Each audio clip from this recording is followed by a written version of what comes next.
teams are wrapping up minicamp for their summer breaks, we're getting a better idea about which rookie quarterbacks will start, which ones potentially are not going to.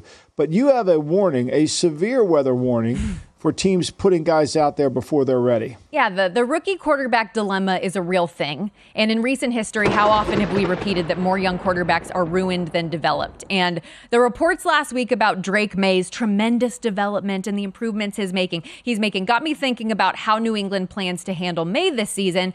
And they're saying all the right things, right, Michael? They don't want to rush him. We're going to take our time. He's got a lot to work on. But how about when week 9 comes up, you've got one win and the fans are calling for your number 3 overall pick?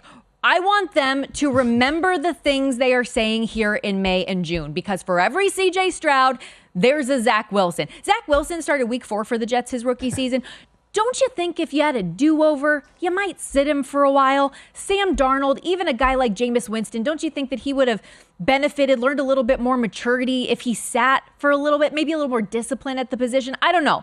CBS Sports did a write-up last offseason going through quarterbacks between 2000 and 2019. So I've got a lot of numbers here if you want to throw that graphic back up so that I can read them here. There were 91 quarterbacks that entered the league and became a team's full-time starter, so averaging 4.5 per year. Of those 91, 29 of them started week 1 their rookie season. 21 took over the first 8 games. 14 started the back half of their rookie year. So that's 64 of the 91 passers who became the full-time starter during their initial season.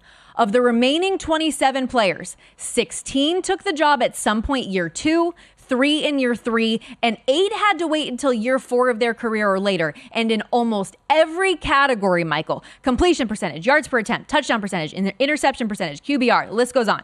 Quarterbacks who waited until year 2 or beyond have outperformed their rookie counterpoints. Among the players on that list, you'll recognize a lot of them. Patrick Mahomes, probably the most notable. Oh, how about Tom Brady? Aaron Rodgers, Carson Palmer, Tony Romo, Phillip Rivers, Drew Brees, Kirk Cousins, like all guys that have sat when they entered the league. And this is part of why I think people are so infatuated with a guy like Jordan Love, who has sat and now is getting his opportunity. I also found it interesting, by the way, just like sidebar, that players who were day 1 starters ultimately had more success than the players their rookie season who entered midway through the season. So we're talking the Joe Burrows, Cam Newton, Russell Wilsons versus guys who picked up week 4, week 5, week 6. If you have the expectation coming out of camp that you're going to be the starting quarterback and we're building around you, those players have had more success than the players who are thrust in after an offense is already built around someone else. But all of this to say, I get that there is a desire for as fans to see these young, talented quarterbacks, the star power that we think is going to be the savior of our franchise. I get we want to see them on the field,